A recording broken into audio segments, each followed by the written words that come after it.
Hi friends, welcome to ஆறுக்கலை சமையல். ஆறுக்கலை சமையல் இன்றைக்கி என்ன பார்க்க போகிறோம் அப்படின்னா பீன்ஸ் மசாலா தாங்க. சூப்பராக வச்சு காமிச்சிருக்கேன்ல. இந்த வீடியோக்குள்ளே போய் பார்த்து தெரிஞ்சுக்கலாம் வாங்க. அதுக்கு என்ன செய்கிறீங்க அப்படின்னா மிக்ஸி ஜார் எடுத்து வச்சுக்கோங்க. ஒரு பெரிய வெங்காயத்தை சின்ன சின்னதாக நறுக்கி சேர்த்துங்க. புதினா தலை இருக்குல்லங்க, புதினா தலை அதை நல்லா அலசிட்டு புதினா தலையை சேர்த்துங்க. சேர்த்துக்கிட்டு இதில் வேறு ஒன்றுமே சேர்க்கணும் இல்லைங்க. இஞ்சி பூண்டு பேஸ்ட்டு மட்டும் சேர்த்துக்கிட்டு இதை மட்டும் அரைச்சி எடுத்துகிட்டு வந்துருங்க. இஞ்சி பூண்டு பேஸ்ட்லேயும் தண்ணி இருக்கும், வெங்காயத்துலேயும் தண்ணி இருக்கும். தண்ணி ஊற்றாமல் அரைச்சி எடுத்துகிட்டு வந்துருங்க. அதுக்கு முன்னாடி பீன்ஸை வந்து நல்லா கழுவிட்டு உங்களுக்கு எந்த சைஸ் வேணுமோ அந்த சைஸில் நறுக்கி எடுத்து வச்சுக்கோங்க. வானலி அடுப்பில் வைங்க. ஆயில் ஊற்றுங்க. ஆயிலை ஊற்றிட்டு ஜீரகம் போடுங்க. ஜீரகம் நல்லா பொரியட்டும். பொரிஞ்சோட ஒரு கொத்து கருவேப்பிலையும் போடுங்க. ஈரம் இல்லாமல் பார்த்துங்கன்னா ஈரத்தோட போட்டுட்டேன். நம்ம அரைச்சி வச்சுருந்தோம்ல புதினா இஞ்சி பூண்டு பேஸ்ட்டு வெங்காயம் அந்த மசாலா மட்டும் சேர்த்துட்டு அடுப்பை சிம் பண்ணி வச்சுட்டு பச்சை வாசனை போகிற அளவுக்கு நல்லா கிண்டிருங்க.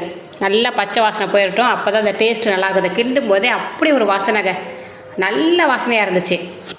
இப்போ என்ன செய்ய போகிறோம் அப்படின்னு கேட்டிங்கன்னா இதில் வந்து இப்போ எல்லா மசாலா ஐட்டமும் சேர்த்துக்கலாம். மங்களகரமாக இருக்கிறதுக்கு மஞ்சத்தூள், மிளகாத்தூள், காரமாக இருக்கிறதுக்கு தகுந்த மாதிரி மிளகாத்தூள் சேர்த்துட்டு அதுக்கப்புறம் மல்லித்தூள் சேர்த்துட்டு அதுக்கப்புறம் கொஞ்சமாக கரம் மசாலா போட்டால் தான் தூக்கி கொடுக்கும். கொஞ்சம் கரம் மசாலா போட்டுட்டு அடுப்பை சிம்லேயே வச்சுட்டு அப்படியே கிண்டிக்கிட்டே இருங்க. இதுக்கு தேவையான உப்பை மட்டும் சேர்த்துக்கங்க. சரியா? மொத்த பிரட்டலுக்கு தேவையான உப்பை சேர்த்துருங்க. சேர்த்துட்டு வதக்கினீங்கன்னா அந்த மசாலா நல்லா சீக்கிரம் எண்ணெய் தெளிஞ்சு வரும். பச்சை வாசனமும் சீக்கிரம் போயிடும். சுற்றி எண்ணெய் தெளிஞ்ச வர வரைக்கும் அடுப்பை சிம்லேயே வச்சுட்டு கிண்டுங்க. கிண்டி முடிச்சுட்டு இந்த எண்ணெய் தெளித்து வருது பாருங்கள். இது வந்ததுக்கு அப்புறம் தான் நம்ம பீன்ஸை சேர்த்துக்கணும். சரியா? சாம்பார் சாதம், தயிர் சாதம், ரச சாதத்துக்கெல்லாம் அல்டிமேட்டாக இருக்கும். கண்டிப்பாக நான் செஞ்சு காமிக்கிற மாதிரி நீங்கள் ஒரே ஒரு மாட்டி செஞ்சு பார்த்தீங்கன்னா கண்டிப்பாக செஞ்சு பார்த்துட்டு கமாண்டில் என்கிட்ட சொல்லுவீங்க சூப்பராக இருந்துச்சு. இந்த பாருங்க பீன்ஸ் எப்படி நறுக்கியிருக்கேன்னு.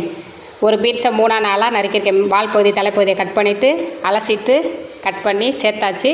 இப்போ சேர்த்துட்டு இதில் என்ன சேர்க்க போகிறோம் அப்படின்னு பார்த்தீங்கன்னா இந்த மசாலாவை நல்லா கிண்டு ஃபஸ்ட்டு கிண்டிக்கங்க. மசாலாவில் நல்லா ஒட்டி பிடிக்கட்டும். சரியா? அப்போ தான் நல்லா சாப்பிடும்போது பீன்ஸ் எடுத்து நம்ம வாயில் வைக்கும்போது நல்லா ஜூஸியாக இருக்கும்.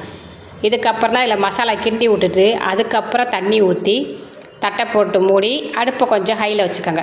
பீன்ஸ் வேகிற அளவுக்கு பார்த்துக்கோங்களேன் தண்ணி. ஏன்னா பீன்ஸ் வெந்தாதான் வாயில் வச்சு சாப்பிட்றதுக்கு டேஸ்ட்டாக இருக்கும். ஓகேவா? இப்போ மசாலா நல்லா ஒட்டிடுச்சு. நான் அந்த மிக்ஸி ஜாரை கழுவி அந்த தண்ணியே ஊற்றி விட்டேன். நல்லா கிண்டிட்டு தட்டை போட்டு மூடி வச்சுருங்க.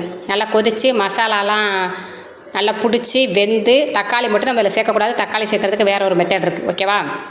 இப்போ பாருங்கள் தண்ணியெல்லாம் நல்லா சுண்டி மசாலாவும் நல்லா வெந்துருச்சு. வாசனையாக இருக்குங்க. புதினா வேறு அரைச்சி ஊற்றிருக்கோம். இஞ்சி போட்டு போஸ்ட்டுக்கோமா செம்ம வாசனையாக இருக்குது. இப்போ லாஸ்ட்டாக அதில் என்ன சேர்க்க போகிறோம் புளிப்புக்காக அப்படின்னு பார்த்தீங்கன்னா தயிர் நல்லா கெட்டி தயிராக பார்த்து புளிப்புக்கு தகுந்த மாதிரி நீங்கள் செஞ்சுருக்க காய்கறிக்கு தகுந்த மாதிரி நான் அதுக்கு 1 ஸ்பூன் மட்டும் சேர்த்துக்கிட்டேன். ஓகேவா? செம்மையாக இருக்குங்க.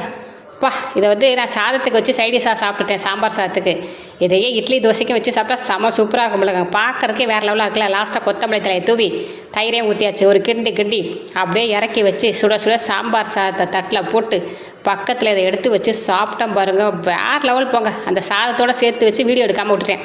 கண்டிப்பாக நீங்கள் ட்ரை பண்ணி பாருங்கள். ஓகேவா? பீன்ஸ் இருந்தால் கண்டிப்பாக ஒரே ஒரு வாட்டி இந்த மசாலா செஞ்சு பாருங்கள். வீடியோ பார்த்ததுக்கு நன்றி, வணக்கம்.